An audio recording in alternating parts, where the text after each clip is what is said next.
पैसे दिले, कसं घ्यायचं काय घ्यायचं त्यांनी छान सूचना दिल्या। त्यांनी दिलेल्या सूचनेप्रमाणे मी औषध घेत गेलो।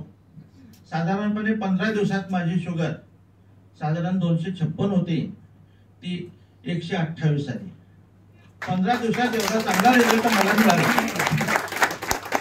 त्यानंतर एक महिन्याने पुन्हा चेक केली, त्यावेळेला माझी शुगर 104 आली। मी डोक्याला हात लावला, एवढं चांगलं औषध आहे, सोन्यासारखं औषध आहे आणि हे माझ्यासाठीच पाठवलेलं आहे परमेश्वरानं आणि त्यामुळे आपल्याला हे कंटिन्यू करायला पाहिजे। मी असं कंटिन्यू केलं। 3 महिन्यानंतर माझा HbA1c पूर्वी 9.5 होता। 3 महिने हे औषध कंटिन्यू घेतलं।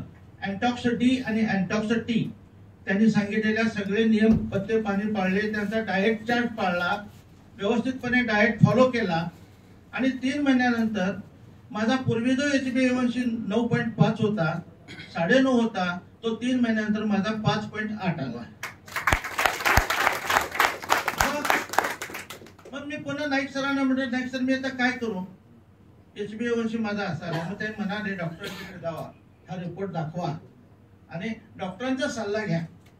आम्ही याच्या पुढचा सल्ला, गोळ्या बंद करा वगैरे आम्ही सल्ला देत नाही, तो डॉक्टरी सल्ल्याने तुम्ही त्याचा योग्य पद्धतीनं सल्ला घेऊन वापर करा। आम्ही डॉक्टरना रिपोर्ट दाखवला। डॉक्टरने माझी एक गोळी बंद केली सकाळची आणि संध्याकाळची चालू ठेवली। पुन्हा पुढच्या महिन्यात हे औषध कंटिन्यू आहे। पुढच्या महिन्यात पुन्हा चेक केलं, पुन्हा शुगर नॉर्मल आली। डॉक्टर साहेबांना म्हटलं, साहेब मला घाम येतोय। म्हणाले, तुमची शुगर आता लो व्हायला लागली, कमी व्हायला लागली, पूर्वीसारखी राहत नाहीये, तर तुमची संध्याकाळची गोळी बंद करूया। आणि त्यांनी मला सांगितलं, जर आणखी घाम येत असेल तर तुम्ही थोडीशी साखर खावा किंवा खिशात चॉकलेट ठेवा, म्हणजे तुम्हाला काही प्रॉब्लेम येणार नाही।